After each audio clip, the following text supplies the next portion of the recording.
Hi hello ಎಲ್ಲರಿಗೂ ನಮಸ್ಕಾರ. Welcome back to my YouTube channel. ಇದು ಒಂಥರ ಕಷ್ಟಕರವಾಗಿರುವಂಥ ವ್ಲಾಗ್ ಅಂತಲೇ ಹೇಳ್ಬೋದು. ನಾನು ಲಾಸ್ಟ್ ವ್ಲಾಗಲ್ಲಿ ಹೇಳಿರೋ ಹಾಗೆ ನನಗೆ ಸ್ವಲ್ಪ ಕೋಲ್ಡ್ ಜಾಸ್ತಿನೇ ಆಗಿತ್ತು. ಸೊ ಈ ವ್ಲಾಗೆಲ್ಲ ಮಾಡಿದೆ, ನಾನು ಶೂಟ್ ಮಾಡ್ಕೊಂಡಿದ್ದೆ, ಬಟ್ ಇನ್ನೂ ನಾನು ಅಪ್ಲೋಡ್ ಮಾಡೋಕ್ಕಾಗಿದ್ದಿಲ್ಲ. ಬಟ್ ಇವಾಗ ಓಕೆ ಅಂತಲೇ ಹೇಳ್ಬೋದು, ಕೋಲ್ಡ್ ಎಲ್ಲ ಸ್ವಲ್ಪ ಕಡಿಮೆ ಆಗಿದೆ. ಆ್ಯಂಡ್ ಇವತ್ತಿನ ವ್ಲಾಗ್ ಬಂದು ಮಯುಗೆ ಸಿಕ್ಕಾಪಟ್ಟೆ ಜ್ವರ ಇತ್ತು ಫ್ರೆಂಡ್ಸ್. ಅಂದರೆ ಸಡನ್ನಾಗಿ ಸ್ವಲ್ಪ ಕೆಮ್ಮಿಲ್ಲದೆ, ಶೀತ ಇಲ್ಲದೆ, ಈಗ ಆಲ್ಮೋಸ್ಟ್ ಎಲ್ರಿಗೂ ವೈರಲ್ ಫೀವರ್ ಅಂತ ಬರ್ತಾ ಇದೆ ಅಲ್ವಾ. ಅದು ಸ್ಟಾರ್ಟಿಂಗ್ ಮಯುಗೆ ಜಾಸ್ತಿ ಬಂದಿದ್ದು, ಸಡನ್ನಾಗಿ ಜ್ವರ ಬಂದಿತ್ತು. ಜ್ವರ ಬಂದ ತಕ್ಷಣ ನಾನು ಮನೇಲೇ ಯಾವುದೇ ಥರ ಔಷಧಿ ಇರುತ್ತೋ ಅದೆಲ್ಲ ನಾನು ಸಿರಪೆಲ್ಲ ಹಾಕಿದ್ದೆ.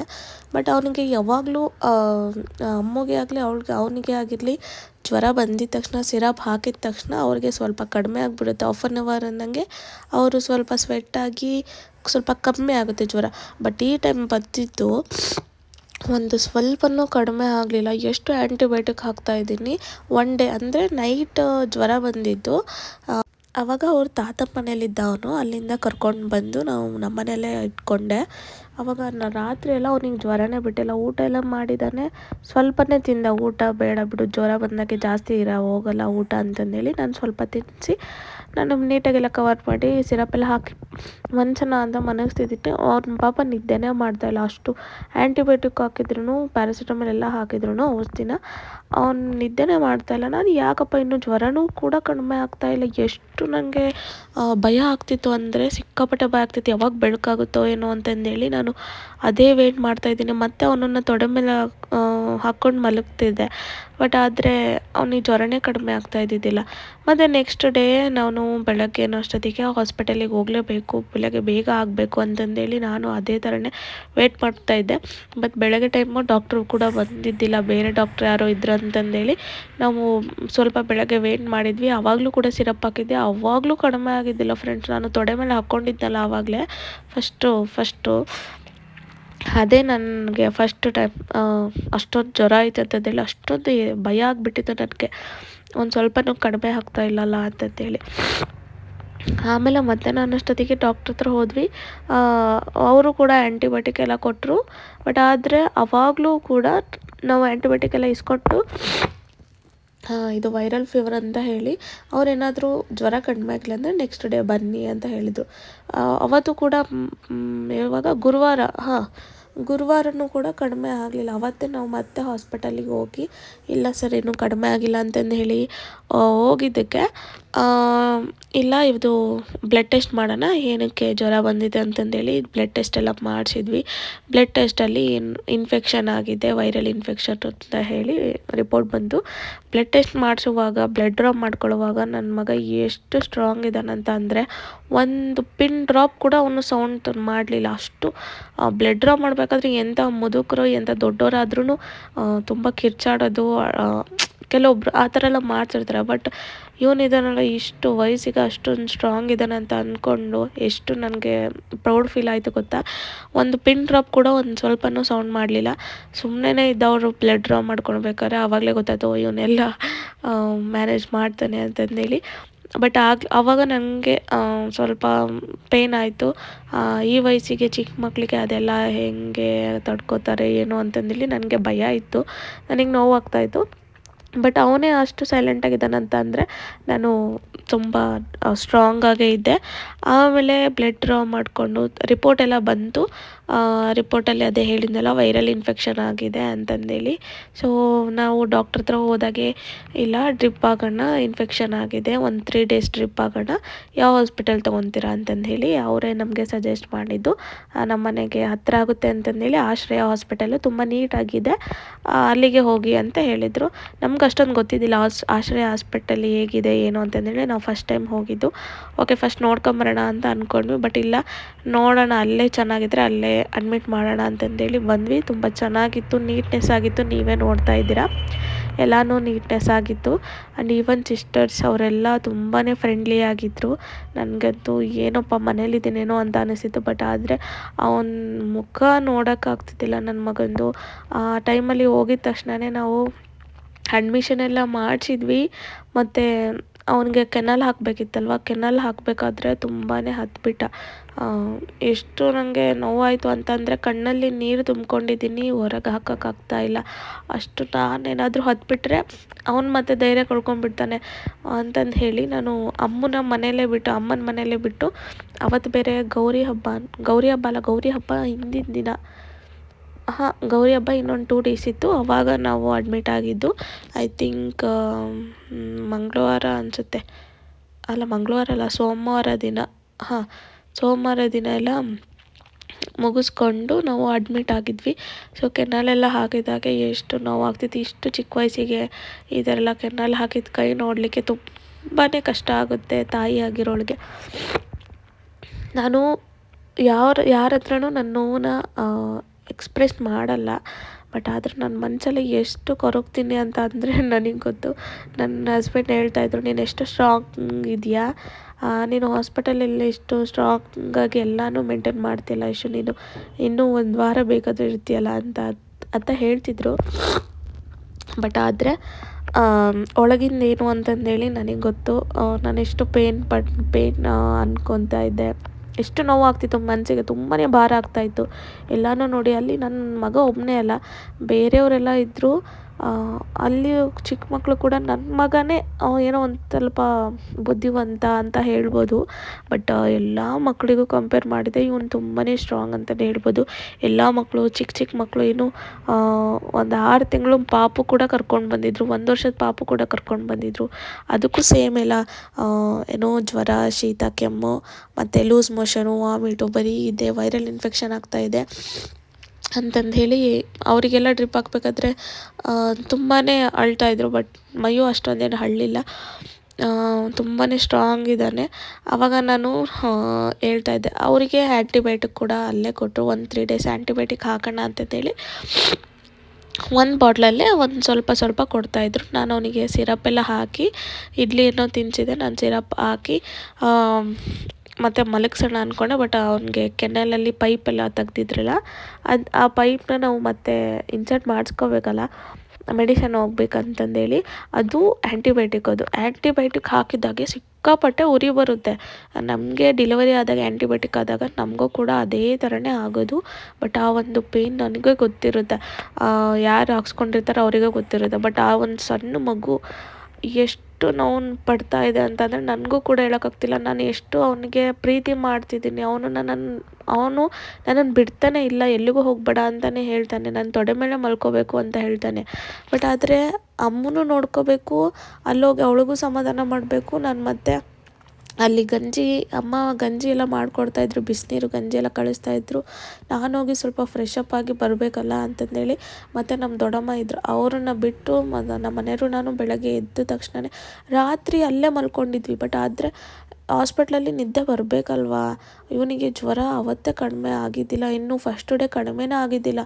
ಸೆಕೆಂಡ್ ಡೇ ಆದಮೇಲೆ ಅವನಿಗೆ ಕಡಿಮೆ ಆಗಿದ್ದು. ಫಸ್ಟ್ ಡೇ ಫುಲ್ ಇನ್ನೂ ಜ್ವರ ಹಂಗೆ ಇತ್ತು, ಕೈ ಕಾಲು ಫುಲ್ ಬೆಂಕಿ ಥರ ಇತ್ತು, ಅಷ್ಟೊಂದು ಜ್ವರ ಇತ್ತು ಅವನಿಗೆ. 103-4 ಹಂಗೆ ಹೋಗ್ತಾಯಿತ್ತು. ಅವಾಗವಾಗ ಟೆಂಪ್ರೇಚರ್ ಕೂಡ ಟೆಸ್ಟ್ ಮಾಡ್ತಾಯಿದ್ದೆ. ನೋಡಿ ಅವನು ಎಷ್ಟು ಅಳ್ತಾ ಇದ್ದಾನೆ ಅಂದರೆ, ನನಗೆ ನಿಜವಾಗ್ಲೂ ಎಷ್ಟು ಅಳು ಬರ್ತಾಯಿತ್ತು ಅಂತಂದರೆ ನಾನು ಕಂಟ್ರೋಲ್ ಮಾಡ್ಕೊಂಡು ಅವನಿಗೆ ಸಮಾಧಾನ ಮಾಡ್ತಿದ್ದೆ.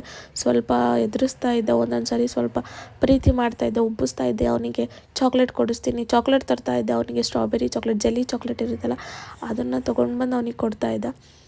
ಅದನ್ನು ತಿಂದ್ಕೊಂಡು ಅವನು ಸಮಾಧಾನ ಆಗ್ತಾಯಿದ್ದ. ಮತ್ತು ಇದು ನೋಡಿ, ಅದು ಇಂಜೆಕ್ಷನ್ ಹಾಕಬೇಕಾದ್ರೆ ಸ್ವಲ್ಪ ಬ್ರೇಕ್ ಆದಮೇಲೆ ಮತ್ತೆ ಇಂಜೆಕ್ಷನ್ ಕೊಡಬೇಕಾದ್ರೆ ಅದು ಬ್ಲಾಕ್ ಆಗಿರುತ್ತಂತೆ, ಅದು ಬ್ಲಡ್ಡು ಸ್ವಲ್ಪ ಬ್ಲಾಕ್ ಆಗಿರುತ್ತೆ. ಅದು ಮತ್ತೆ ಇನ್ಸರ್ಟ್ ಮಾಡುವಾಗ ಸ್ವಲ್ಪ ಫ್ಲೋ ಹೋಗ್ಬೇಕಂದ್ರೆ ಉರಿಯುತ್ತೆ, ಏನಾಗಲ್ಲ ಅಂತಂದೇಳಿ ಹೇಳ್ತಾಯಿದ್ರು ಇವರು ಸಿಸ್ಟ್ರು. ಇನ್ನೂ ಚಿಕ್ಕವರೇ ನಂಗಿದ್ದ, ಅವರೆಲ್ಲ ಅಕ್ಕ ತುಂಬ ಚೆನ್ನಾಗಿ ಮಾತಾಡಿಸ್ತಾಯಿದ್ರು. ಅವರು ಕೂಡ ರೀಲ್ಸ್ ಎಲ್ಲ ಮಾಡ್ತಾಯಿದ್ರು. ನನಗೆ ನನ್ನ ಮಗನ ಕಡೆ ಟೆನ್ಷನ್ನು, ಬಟ್ ಇವರು ತುಂಬಾ ಖುಷಿಯಾಗಿದ್ದರು. ಅವರಿಗೆ ಒಂದು ಲೋಕ, ನನಗೆ ಒಂದು ಲೋಕ. ಯಪ್ಪ ಎಷ್ಟು ಕಷ್ಟದ ಲೋಕ, ಎಷ್ಟು ಒಂಥರ ಏನದು ನರಕ ಅಂತ ಅನ್ನಿಸ್ತಾಯಿತ್ತು ಈ ಹಾಸ್ಪಿಟ್ಲಲ್ಲಿ ಇದ್ದಾಗೆ. ನಿಜವಾಗ್ಲೂ ಎಲ್ಲನೂ ನೋಡ್ತಾ ಇದ್ದರೆ ಯಪ್ಪ ಈ ವಯಸ್ಸಿಗೆ ಇದೆಲ್ಲ ಅನುಭವಿಸ್ತಾ ಇದ್ದೀವಿ ಅಂತಂದರೆ ದೇವರು ನಮಗೆ ಎಷ್ಟು ಶಕ್ತಿ ಕೊಟ್ಟಿದ್ದಾನೆ, ಇದೆಲ್ಲ ನಿಭಾಯಿಸೋಕ್ಕೆ ಮುಂದೆ ಒಂದಿನ ಸುಖ ಕೊಟ್ಟೆ ಕೊಡ್ತಾನೆ ಅನ್ನೋ ಒಂದು ನಂಬಿಕೆ ಅಷ್ಟೇ. ಆ್ಯಂಡ್ ಬೇರೆಯವ್ರ ಮಕ್ಕಳು ಬೇರೆಯವ್ರ ಪೇಷಂಟ್ ಎಲ್ಲ ನೋಡ್ತಾ ಇದ್ದರೆ ಏನೇನೆಲ್ಲ ಪ್ರಾಬ್ಲಮ್ ಇರುತ್ತೆ, ಬಟ್ ಅವರಿಗಿಂತ ನಾವೇ ಬೆಸ್ಟ್ ಅಲ್ಲಪ್ಪ ಅಂತಂದೇಳಿ ಅಂದ್ಕೊಂಡು ನಾವು ಮುಂದೆ ಹೋಗ್ತಾ ಇದ್ದೀವಿ ಅಷ್ಟೇ. ಏನು ಬಂದರೂ ನಾವು ಸ್ವೀಕರಿಸಲೇಬೇಕು, ನಕ್ಕಂತಾನೆ ಸ್ವೀಕರಿಸಬೇಕು, ಯಾವುದಕ್ಕೂ ಕುಗ್ಗಬಾರ್ದು ಅಷ್ಟೇ. ನಾನು ಎಷ್ಟು ಸ್ಟ್ರಾಂಗಾಗಿದ್ದೋ ಅಷ್ಟು ಸ್ಟ್ರಾಂಗಾಗಿ ನನ್ನ ಮಗನ್ನ ನಾನು ಹಾಸ್ಪಿಟ್ಲಿಂದ ಮನೆಗೆ ಕರ್ಕೊಂಡು ಹೋಗಬೇಕು, ಈ ಸರಿ ಗಣೇಶನ ಹಬ್ಬ ಮಾಡಬೇಕು ಅಂತಂದು ಹೇಳಿ ನಾನು ನಿಮಗೆ ಇನ್ನೊಂದು ಲಾಸ್ಟಿಗೆ ವಿಡಿಯೋ ಹಾಕ್ತೀನಿ. ಇದರಲ್ಲೇ ನೋಡಿ, ಲಾಸ್ಟಲ್ಲಿ ಅವನು ನೆಕ್ಸ್ಟ್ ಡೇ ಏನು ಗೌರಿ ಹಬ್ಬದ ದಿನ ನಾವು ಡಿಸ್ಚಾರ್ಜ್ ಮಾಡ್ಕೊಂಡು ಹೋದ್ವಿ. ನೆಕ್ಸ್ಟ್ ಡೇನೇ ಅವನಿಗೆ ಎಷ್ಟು ಕೈ ನೋವಿತ್ತು ಅಂತ ಅಂದರೆ, ಅದು ಕೆನಾಲ್ ತೆಗ್ದಿರೋದು, ಅದರಲ್ಲೇ ಅವನು ಹೆಂಗೆ ಪೂಜೆ ಮಾಡಿದ್ದಾನೆ, ಗಣೇಶನ ಹಬ್ಬನ ಹೆಂಗೆ ಮಾಡಿದ್ದಾನೆ ಅಂತಂದೇಳಿ ನಾನು ಲಾಸ್ಟಿಗೆ ವಿಡಿಯೋ ಹಾಕಿರ್ತೀನಿ ನೋಡಿ. ಆ್ಯಂಡ್ ಆ ಕೈ ಹುರಿಯುತ್ತಿರುವಾಗ ಈ ಥರ ಬಟ್ಟೆ ತೊಗೊಂಡು ಹಿಂಗೆ ಅಂತ ಇದ್ದರೆ ಅವನಿಗೊಂದು ಸ್ವಲ್ಪ ಸಮಾಧಾನ ಆಗುತ್ತೆ. ಬಟ್ ಏನಾದ್ರು ಎತ್ತಿದ ತಕ್ಷಣ ಅಮ್ಮ ಉರಿತೈತಿ ಇದ್ದೇ ಹೇಳ್ತಾ ಇದ್ದ, ಅವನು ಅಳ್ತಾ ಇದ್ದ. ಹತ್ತು ಅವನಿಗೆ ಕಣ್ಣೆಲ್ಲ ದಪ್ಪ ಆಗ್ತೈತೆ, ಅವನು ಫುಲ್ಲು ವೀಕ್ ಆಗಿಬಿಟ್ಟಿದ್ದ.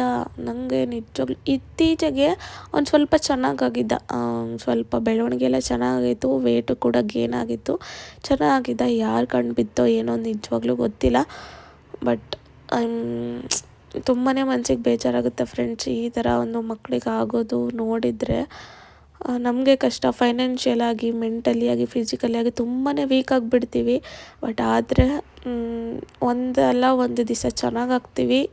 ನಾವು ಬಂದಿದ್ದನ್ನು ಅನುಭವಿಸ್ಬೇಕು, ನಾವು ತಳ್ಳಲೇಬೇಕು, ನಮ್ಗೆ ನಾವೇ ಮೋಟಿವೇಶನ್ ಅಂದ್ಕೊಂಡು ಇದೆಲ್ಲ ನಮಗೆ ಒಂದು ಏನೋ ಚಾಲೆಂಜ್ ಇದ್ದಂಗೆ. ನಾವು ಮುಂದೆ ಜೀವನದಲ್ಲಿ ಚೆನ್ನಾಗಿರಬೇಕು ಅಂತಂದೇ ಇದೆಲ್ಲ ನಾವು ಇದ್ರ ಜೊತೆ ಹೋರಾಟ ಮಾಡಲೇಬೇಕು, ನಾವು ಚೆನ್ನಾಗಾಗಬೇಕು ಅಂತಂದೇಳಿ ನಾನು ಸಮಾಧಾನ ಮಾಡ್ಕೊತಾ ಇದ್ದೆ. ಎಷ್ಟು ಅವನಿಗೆ ಟ್ರೈ ಮಾಡೋಕ್ಕಾಗುತ್ತೆ, ಎಷ್ಟು ಅವನಿಗೆ ಸಮಾಧಾನ ಮಾಡೋಕ್ಕುತ್ತೋ ಅಷ್ಟೇ ನಾನು ಟ್ರೈ ಮಾಡ್ತಾಯಿದ್ದೆ. ಅವನಿಗೆ ಸಮಾಧಾನ ಮಾಡ್ತಾಯಿದ್ದೆ, ಅವನಿಗೆ ಕತೆ ಎಲ್ಲ ಹೇಳ್ತಾಯಿದ್ದೆ. ಅವನಿಗೆ ತುಂಬಾ ಸುಧಾರಿಸಿದ್ದೀನಿ ಅವನಿಗೆ ನಾನು. ಹಗಲೆಲ್ಲ ಒಂದೇ ಕಡೆ ಇತ್ತು, ಹೊರಗಡೆ ಹೋಗಂಗಿಲ್ಲ, ಏನೂ ಇಲ್ಲ. ಹಾಸ್ಪಿಟಲ್ ಅಂತ ಅಂದರೆ ಶಿವ 3 ದಿವಸ ಇಡಬೇಕು ಅಂತ ಹೇಳಿದರು ಡಾಕ್ಟ್ರು. ಬಟ್ ಆದರೆ 3 ದಿವಸ ಇದ್ದಾಗ 3ನೇ ದಿವಸಕ್ಕೆ ಇನ್ನೂ ಅವನಿಗೆ ಜ್ವರ ಇತ್ತು. ಅವತ್ತಿನ 2ನೇ ದಿವಸದ ರಾತ್ರಿ ಅವನಿಗೆ ಇನ್ನೂ ಜ್ವರ ಇತ್ತು. ಅವನಿಗೆ ಮತ್ತೆ ಜ್ವರ ಬಂದಿತ್ತು, ಬಿಟ್ಟು ಬರ್ತಾಯಿತ್ತು. ಅದಕ್ಕೆ ನಾನು ಸರಿ ಈ ಥರ ಆಗ್ತಾಯಿದೆ ಅಂತ, ಹಂಗಾದರೆ ಇವತ್ತೊಂದಿನ ಇರಿ, ಇನ್ನು ಜ್ವರ ಇದೆ, ಇನ್ನು ಕಣ್ಣೆಲ್ಲ ಕೆಂಪಿಗೆ, ಬಾಯೆಲ್ಲ ಕೆಂಪಿಗೆ, ನಾಲಿಗೆ ಎಲ್ಲ ಕೆಂಪಿಗೆ, ಮುಖ ಎಲ್ಲ ಕೆಂಪಿಗೆ, ಆ ಥರ ಆಗಿಬಿಟ್ಟಿತ್ತು ಅವನಿಗೆ. ಅಂದರೆ ಫುಲ್ಲು ಐ ಫೀವರ್ ಅವನಿಗೆ ಇದ್ದಿದ್ದು. ಅಂಥ ಜ್ವರ ಯಾವತ್ತೂ ಬಂದಿದ್ದಿಲ್ಲ ಅವನಿಗೆ. ಆಮೇಲೆ ಶೀತ ಕೆಮ್ಮು ಆಯಿತು. ಆ ಜ್ವರ ಹೋಗಿದ ಮೇಲೆ ಶೀತ ಕೆಮ್ಮು ಆಗಿದ್ದು ಅವನಿಗೆ. ಅದಕ್ಕಿಂತ ಮುಂಚೆ ಯಾವುದೇ ಶೀತ ಕೆಮ್ಮು ಏನೂ ಇದ್ದಿಲ್ಲ. ಆ ಥರ ಜ್ವರ ಬಂದಿದ್ದಕ್ಕೆ ಸೆಕೆಂಡ್ ಡೇ ನಾವು ಹೇಳಿದ್ವಿ, ಸರ್ ಹಿಂಗೆ ಮಧ್ಯರಾತ್ರಿ ಅವನಿಗೆ ಜ್ವರ ಬಂದಿತ್ತು ಅಂತ ಹೇಳಿದಾಗ ಹಿಂಗೆ ಡಾಕ್ಟ್ರ್ ಹೇಳಿದ್ರು, ಇಲ್ಲ ಇವತ್ತೊಂದು ದಿನ ಇರ್ರಿ, ನಾಳೆ ಗಣೇಶನ ಹಬ್ಬ ಮಾಡುವಂತೆ, ಗೌರಿ ಹಬ್ಬಕ್ಕೆ ನಾಳೆ ಡಿಸ್ಚಾರ್ಜ್ ಮಾಡ್ತೀನಿ ಅಂತ ಹೇಳಿದರು. ಓಕೆ ಸರ್ ಅಂತಂದೇಳಿ ಬೆಳಗ್ಗೆ ಡಿಸ್ಚಾರ್ಜ್ ಅಂತ ಹೇಳಿದವರು ಸಾಯಂಕಾಲದವರೆಗೂ ಹಂಗೆ ವೇಟ್ ಮಾಡಿಸಿದ್ದಾರೆ. ಬೆಳಗ್ಗೆ ಒಂದು ಆ್ಯಂಟಿಬಯೋಟಿಕ್ ಇತ್ತು, ಓಕೆ, ಅದನ್ನು ಮುಗಿಸ್ಕೊಂಡು ಮಧ್ಯಾಹ್ನನಾದರೂ ಕಳಿಸ್ಬೇಕಾ? ಇಲ್ಲ, ಇನ್ನು ಸಂಜೆ ಡಾಕ್ಟರ್ ಬರೋವರೆಗೂ ಮತ್ತೆ ತೋರಿಸ್ಕೊಂಡು ಹೋಗೋಣ ಅಂತಂದೇಳಿ ನಾವು ಕೂಡ ಹಂಗೆ ವೇಟ್ ಮಾಡ್ತಾಯಿದ್ವಿ. ಅಷ್ಟೊತ್ತಿಗೆ ನಮ್ಮ ಮನೆಯವರು ಕೂಡ ಬಂದರು, ತಿಂಡಿ ಏನೋ ತೊಗೊಂಡು ಬಂದರು, ನನಗೆ ಇಡ್ಲಿ ತೊಗೊಂಡು ಬಂದರು. ಅವನಿಗೆ ಉರಿತಾ ಇದೆ ಅಂತಂದೇಳಿ ತುಂಬಾ ಅಳ್ತಾ ಇದ್ದ. ಅದು ಹಾಕಿದಾಗ ಮಾತ್ರ ಉರಿಯುತ್ತೆ, ಅದನ್ನು ತೆಗ್ದಾಗೇನು ಉರಿಯಲ್ಲ ಅವನಿಗೆ. ಅದು ಆ್ಯಂಟಿಬಯೋಟಿಕ್ ಹೋಗ್ತಿರುತ್ತಲ್ಲ, ತುಂಬ ಉರಿತಿರುತ್ತದು. ಅದಕ್ಕೆ ಈ ಥರ ಸ್ವಲ್ಪ ಸಾಫ್ಟಾಗಿ ನಾನೇ ಫ್ಲೋ ಆಗಲಿ ಅಂತಂದೇಳಿ ನಾನು ಈ ಥರ ಸವರ್ತಿದ್ದೆ ಅವನಿಗೆ. ಸರ್ ನಮ್ಮ ಮನೆಯವರು ತಡಿ ಫೋಟೋ ತೆಗಿತೀನಿ ಅಂತಂದೇಳಿ ಅವ್ನ ಫೋಟೋ ಅಂದ ತಕ್ಷಣ ಸ್ವಲ್ಪ ಹಂಗೆ ಪೋಸ್ ಕೊಡೋದು ಅದು ಮಾಡ್ತಿರ್ತಾನೆ. ಇದು ನೋಡಿ ರಾತ್ರಿ ಟೈಮು ನನ್ನನ್ನು ಎಷ್ಟು ಚೆನ್ನಾಗಿ ಇದು ಮಾಡ್ತಿದ್ದಾನೆ. ಆ ಟೈಮಲ್ಲಿ ನನಗೆ ತುಂಬಾ ಬೇಜಾರಾಗ್ಬಿಟ್ಟಿತ್ತು, ಹೆಂಗೆ ಆಗ್ಬಿಡ್ತಲ್ಲ ಅಂತಂದೇಳಿ ಅವನನ್ನು ಹಿಡ್ಕೊಂಡು ಮುದ್ದಾಡ್ಬಿಡೋಣ ಅನಿಸ್ಬಿಟ್ಟಿತ್ತು, ಹತ್ತು ಬಿಡೋಣ ಹಗ್ ಮಾಡಿಕೊಂಡು ಅಂತಂದೇಳಿ ಅನ್ನಿಸ್ತಾ ಇತ್ತು. ನಾನು ಆ ಟೈಮಲ್ಲಿ ಇವ್ರು ವಿಡಿಯೋ ಮಾಡ್ತಿದ್ರಂತ ನನಗೆ ನಿಜವಾಗ್ಲೂ ಗೊತ್ತಿದ್ದಿಲ್ಲ. ಬಟ್ ನಮ್ಮ ಮನೆಯವ್ರು ವಿಡಿಯೋ ಮಾಡ್ತಿದ್ದಾರೆ ಅಂತ ನನಗೆ ಗೊತ್ತಿದ್ದಿಲ್ಲ. ಅವ್ರು ವಿಡಿಯೋ ಮಾಡಿಕೊಂಡ್ರು, ನಾನು ಹಿಡ್ಕೊಂಡು ಮಲ್ಕೊತಾ ಇದ್ದೆ. ಬಟ್ ಆದರೂ ನಿದ್ದೆ ಬರ್ತಾ ಇದ್ದಿಲ್ಲ. ಅವ್ರನ್ನ ಅಷ್ಟೊಂದು ಹಚ್ಕೊಂಡ್ಬಿಟ್ಟಿದ್ದೀನಿ ನಾನು. ಏನೂ ಮಾಡೋಕ್ಕಾಗಲ್ಲ, ಮಕ್ಕಳೇ ಅಲ್ವಾ. ಆ ನೋವು ನನಗಾದರೂ ತೊಗೊಳಕ್ಕಂತಂದರೆ ಹೆಂಗಾಗುತ್ತೆ. ಅದರಲ್ಲೂ ಅಮ್ಮನೂ ಕೂಡ ಬಿಟ್ಟಿದ್ದೀನಿ ನಾನು. ಫಸ್ಟ್ ಟೈಮ್ 4 ದಿವಸ ಅಮ್ಮನ ಬಿಟ್ಟಿರೋದು. 4 ದಿವಸ ಬಿಟ್ಟು ಅವಳಿಗೂ ಕೂಡ ಸಿಕ್ಕಾಪಟ್ಟೆ ಶೀತ, ಕೆಮ್ಮು ಫ್ರೆಂಡ್ಸ್. ಎಷ್ಟು ಶೀತ ಆಗಿತ್ತು ಅಂದರೆ ಅವಳಿಗೂ ಕಣ್ಣೆಲ್ಲ ಊದ್ಕೊಂಡಿತ್ತು. ಆಮೇಲೆ ನಾನು ಮನೆಗೆ ಬಂದಿದ ಮೇಲೆ ಅವಳಿಗೆ ಸ್ವಲ್ಪ ಮೆಡಿಷನ್ಸ್ ಎಲ್ಲ ಕೊಟ್ಟು ಕಾವು ಕೊಟ್ಟು ನಂಗೆ ಗೊತ್ತಿರುತ್ತಲ್ಲ ಅವಳಿಗೆ ಯಾವ ರೀತಿ ಟ್ರೀಟ್ ಮಾಡಬೇಕು ಅಂತಂದೇಳಿ ಅದೆಲ್ಲ ಮಾಡಿದೆ. ಸ್ವಲ್ಪ ಕಡಿಮೆ ಆಯಿತು. ಅವಳಿಗೆ ಸದ್ಯ ಟಚ್ಚು ಜ್ವರ ಬಂದಿಲ್ಲ, ಅವಳು ಆರಾಮಾಗಿದ್ಲು. ಏನು ಶೀತ ಕೆಮ್ಮು ಅಷ್ಟೇ ಆಗಿದ್ದು. ಆ್ಯಂಡ್ ಇವನಿಗೆ ನೋಡಿ ಕೆನಾಲ್ ಹಾಸ್ಕೊಂಡು ಅವನ ಕೈ ಎಷ್ಟು ದಪ್ಪ ಆಗಿದೆ, ಎಷ್ಟು ನೋವಾಗಿದೆ ಅಂತಂದರೆ ಸಿಕ್ಕಾಪಟ್ಟೆ ಪೇನ್ ಆಗಿತ್ತು. ಅದರಲ್ಲೇ ಅವನು ಅವತ್ತಿನ ದಿನ ಸ್ನಾನ ಮಾಡಿಕೊಂಡು ಈ ಥರ ಡ್ರೆಸ್ ಹಾಕ್ಕೊಂಡು ಅವನು ಅವ್ರ ತಾತನ ಥರ ಜಪ ಮಾಡ್ತಿದ್ದಾನೆ. ಅದು ಒಂದು ಜಪ ಮಾಲೆ ಹಿಡ್ಕೊಂಡು ಜಪ ಮಾಡ್ಕೊತಾ ಇದ್ದ. ನಾನು ವಿಡಿಯೋ ಮಾಡೋಣ ಅಂತಂದೇಳಿ ವಿಡಿಯೋ ಮಾಡ್ತಾಯಿದ್ದೆ. ಅವನು ಅದಕ್ಕೆ ಅಮ್ಮ ವಿಡಿಯೋ ಮಾಡಬಾರ್ದು ಪೂಜೆ ಮಾಡುವಾಗ ಅಂತ ಹೇಳಬೇಕಾ. ಯಪ್ಪ ನನಗೆ ಸಿಕ್ಕಾಪಟ್ಟೆ ಶಾಕ್ ಆಯಿತು, ಹಂಗೆ ಆಫ್ ಮಾಡಿಬಿಟ್ಟೆ. ಓಕೆ, ಈ ವಿಡಿಯೋ ಇಷ್ಟ ಆಗಿದ್ದರೆ ಲೈಕ್ ಮಾಡಿ, ಸಬ್ಸ್ಕ್ರೈಬ್ ಮಾಡಿ. Thank you.